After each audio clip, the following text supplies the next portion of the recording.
Now at 6, the latest on a death investigation in Galena, Kansas. We'll have the latest as authorities look to identify the cause.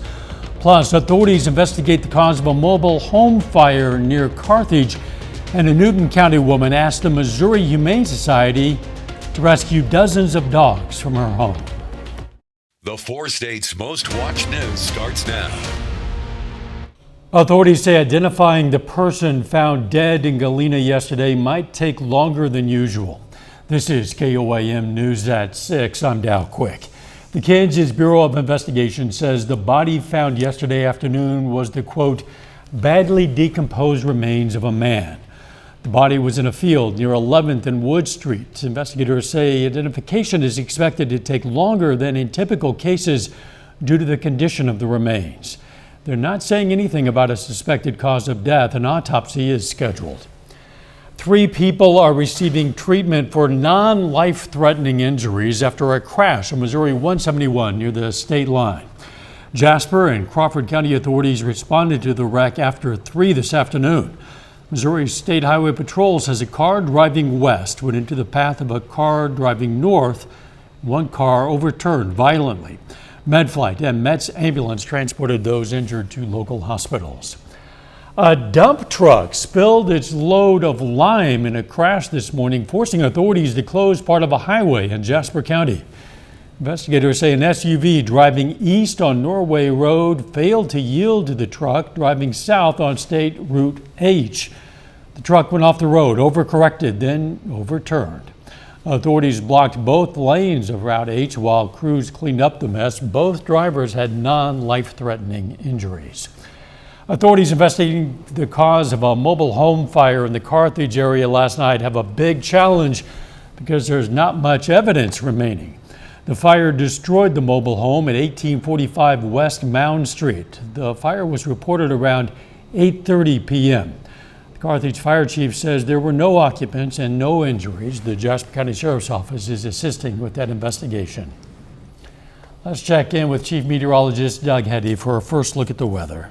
Well, it definitely turned out to be a beautiful day for us today. Late February, temperatures warming into lower 70s, even mid 70s across the region. Clear skies. We're going to stick with the clear skies as we go through the evening hours. Well, look at these temps. Still 68 in Nevada, 66 in Monette. We can jump into Oklahoma at Grand Lake at 75, Pittsburgh 68, 69 in Parsons. A little breezy.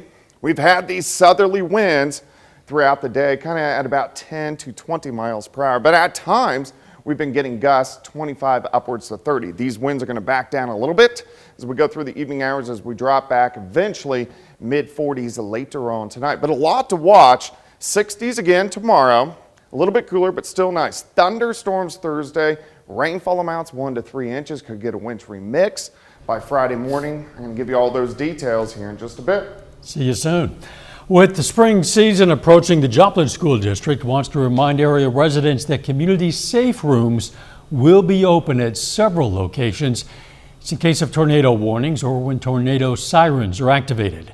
If warnings or sirens happen during school hours, students and staff will receive priority for safe room occupancy. If we think that there's going to be an imminent tornado warning in the area, we have a procedure that we're able to activate the safe rooms throughout the district. The district says while all school buildings in the district include safe room locations for students and staff, not all school buildings include community safe rooms. To find a full list of community safe rooms, download the KOAM News Now app. Freeman Health System is giving patients a new way to check into their appointments. The new online system will automate appointments through patients' phones or computers by reminding them of upcoming appointments and allowing them to confirm or cancel with ease. Officials say this new system will save patients a lot of time. You know, everything is electronic nowadays, right? We want to come up, I guess, and match that with the rest of the world that's doing it right now. And we wanted to be able to provide a benefit to our patients as well as our staff. The new system will be available at all Freeman doctors' offices and clinics. Kansas Governor Laura Kelly today announced that a local maintenance and rehabilitation project is receiving funds as part of KDOT's Short Line Rail Improvement Fund program. One of the 6 organizations receiving grant funds is Scholar Grain of Pittsburgh. Officials say Scholar will receive more than $500,000 for siding extensions. The Missouri Humane Society today rescued 41 dogs from a Newton County home. KOAM Shagun Bamadelli found out what started as helping animals in need turned into a challenge for one woman. Shelby Azuma loves animals, so when she saw dogs in need, she had to take them in. So the sheriff came, heard that there was something going on, and he wanted to see if he could assist me. However, the dogs had babies, and it became too much. I had a stroke, and it affected my heart. And before I moved here from Joplin, I had gotten real bad sick, and my legs had 10-degree burns. She reached out to the Newton County Sheriff's Department looking for help. They called in the Missouri Humane Society to rescue the 41 dogs. She basically was overwhelmed. She was not breeding these dogs to sell. They had just gotten out of hand. She was overwhelmed, told us she couldn't take care of the animals anymore and asked for our assistance. Jennings says the dogs were not maltreated or abused. Like I said, it was strictly a matter of she had some dogs, they bred, before she knew it, they bred, and all of a sudden she had 40-some animals. It's hard to find a home for an individual, for an individual to find a home for animals like that. A local vet praises Azuma for asking for help. She says it is dangerous to foster a lot of dogs without proper care. Dog has coccidia or giardia. It could get passed to the human, so like if you're in the feces or anything like that, if you're not washing your hands and touching that dog and that dog has it, then you can get it. Azuma is happy that the dogs will go to loving homes. So I'm grateful they came out to take care of my dog. Reporting in Newton County, Shagun Bamdele, KOAM News. The Missouri Humane Society team took the animals to their headquarters in St. Louis. The dogs will receive medical treatment before being placed in foster homes or adoption centers. Coming up, we're going to visit the brand new Kansas City International Airport as it opens for travelers. Plus, the KU School of Medicine receives a multi-million-dollar grant for curriculum aimed at helping kids with behavioral troubles. Kansas City's brand spanking new international airport is now open. The first flight took off this morning. The $1.5 billion project took 4 years to complete.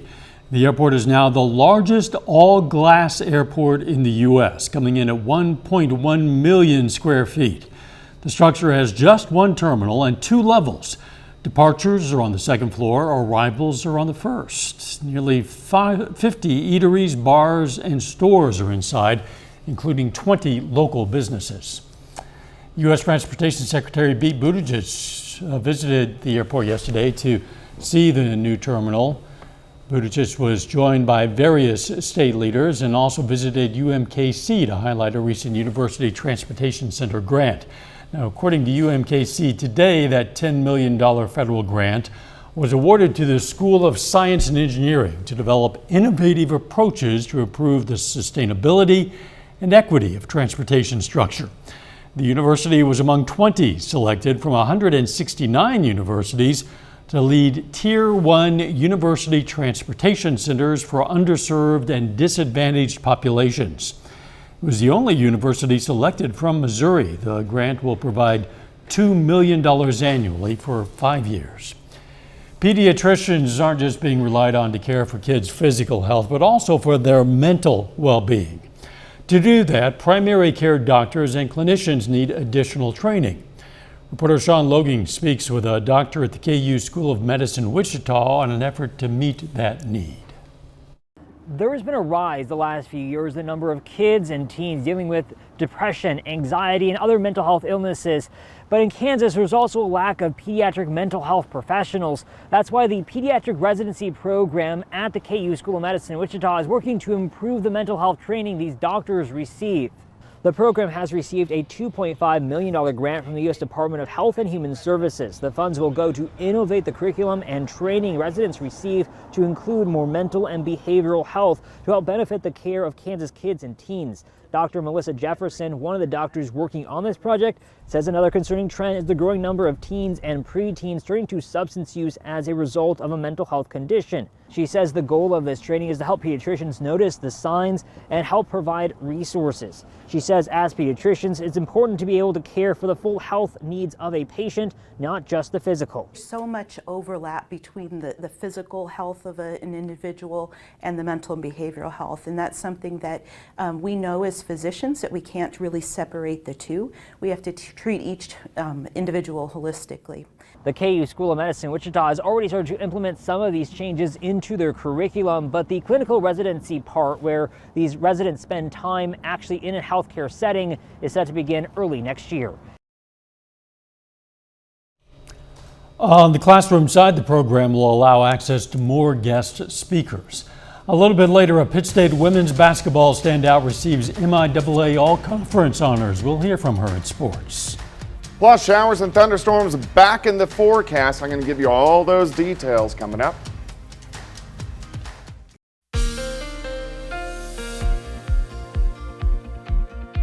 Definitely a beautiful Tuesday for us today. Plenty of sunshine. It was a little breezy, but our temperature shot all the way up near record highs. We were only a few degrees shy of a record as most of us went into low to mid 70s for highs. Nice shot, sun setting, Indigo Sky Casino and Resort. Of course, Indigo just outside of Seneca, Missouri. Still, even right now, temperature's great. 66 Iola, 72 Bonita, 75 in Anderson. Stockton is sitting at 65 degrees. When we look outside, 7th and Rangeline, clear skies, sun going down, still 69.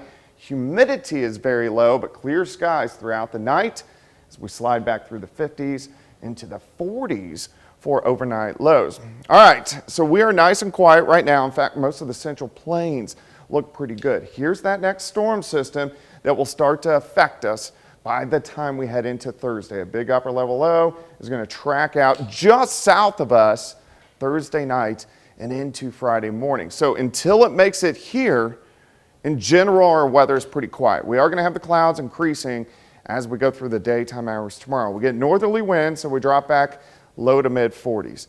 Clouds thicken through the morning hours, a little bit more sunshine. Northern counties, it's going to be cooler because we have a weak front sliding through, but still it's going to be great. Upper 50s to near 60 by the noon hour, and I think most of us get into the lower 60s by the time we head into the afternoon. So we start with sunshine and then cloudy skies, little breezy northerly winds at about 10 to 15, but still not a bad day.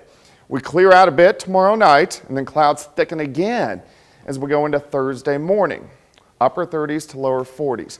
Scattered showers and thunderstorms pop up Thursday morning. These will push on by. We'll still have a few hit and miss showers during the afternoon, but our main show starts to pull in by the time we head into Thursday evening. Showers, thunderstorms. I think any severe weather stays just south of the viewing area, but we could have some strong storms. Main threat here is going to be some flash flooding with some heavy amounts of rain. Periods of showers and thunderstorms through the night. So now we're moving into Friday morning.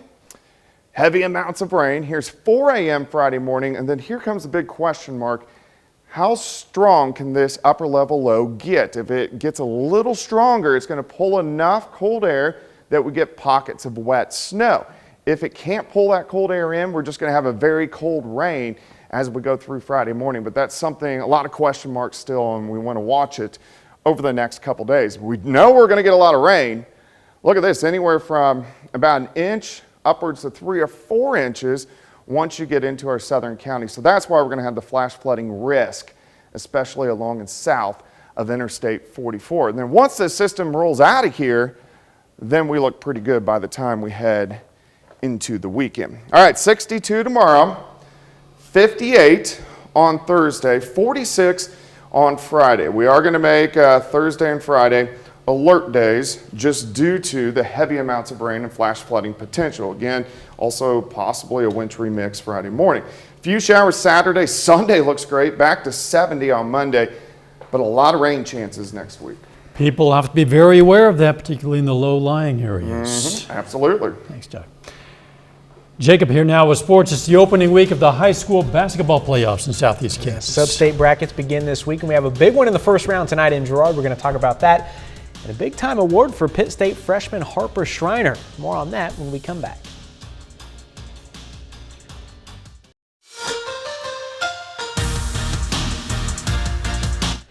Well, the MIAA has released its all-conference basketball awards for this season. On the women's side, Pittsburgh State's Harper Schreiner has been named the league's Freshman of the Year. Now, Schreiner made a big-time impact in her first year in a Gorilla uniform. She's averaging 10.5 points per game to go along with 6.5 rebounds per night. She's also second in the MIAA in assists with 4.2 per game. The Eudora, Kansas product helped the Gorillas go 17-5 in the MIAA in the regular season and earn the number 4 seed in this weekend's MIAA conference tournament. It's an awesome honor. I mean, there's a lot of good young talent in this league, so I'm very thankful for that. I didn't really know what I'd do my first year. I came in with a lot of unknowns, but I'm glad that I was able to step in and, have a role on the team. Our kids did a great job in the summer getting her acclimated to everything, and she fit right in. And so she just does so many things that impact the game that are not revolving around her scoring the basketball. And I think that that's where, to have that recognized by the other coaches in the league, I think says a lot about Harper. Now, Schreiner is one of 4 Pitt State women earning all MIAA recognition today. They're all Kansas kids, actually. Tristan Gegg, former Labette County Grizzly, is a second-team all-conference pick. Corinna Gerber out of Halstead, Kansas, is a third-team all-MIAA selection. And McPherson's Grace Pyle is an honorable mention all-MIAA pick. Missouri Southern's Lacey Stokes, no surprise here, is a first-team all-MIAA pick for the second straight season.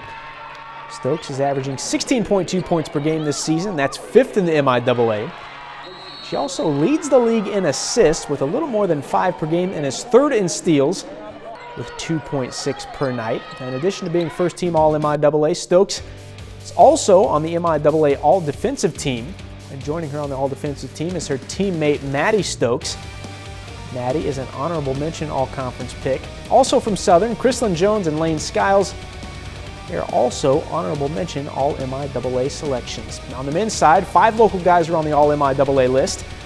For Pittsburgh State, the Pittsburgh kid Marquis English made the cut after nearly averaging a double-double, 14 points, 9.5 rebounds per night. And for Missouri Southern, the Lions have 4 guys earn honorable mention all-MIAA honors: Christian Bundy, Avery Taggart, Winston Desasso, and Vincent Sigmund Jr. This week is the opening week of the playoff basketball in Southeast Kansas and the boys 3A sub-state bracket in Girard. We got a good one tonight in the first round featuring a pair of CNC rivals. The Girard Trojans host the Riverton Rams. Girard is the 4 seed. Riverton is the 5 seed in the bracket. That one will get started in about 30 minutes in Girard. We'll be there. We'll have highlights from the game right here tonight at 10. Well, that's a look at sports. We're back with more news after this. Here's a look at what's coming up on KOAM News at 9 on Fox 14. Pitt State hosts a panel discussion on diversity. It features faculty and staff. Plus, lawmakers grill Department of Defense officials over funding and weapons given to Ukraine and how new research could be used to end peanut allergies. Those stories, a lot more tonight. KOAM News at 9 on Fox 14. We've enjoyed a couple of really beautiful weather days here in the 4 states, but things will be changing before the end of the week. They will, and it's been beautiful outside for us today. Tomorrow, really not a bad day. A little bit cooler, but still great. 62. We are going to have a lot of clouds. Thunderstorms, heavy amounts of rain Thursday. Could mix with a little bit of snow. By Friday, new data comes in. I'll have the latest at 10. Thanks for joining us. We'll see you right back here at 10. Let's make it a great evening.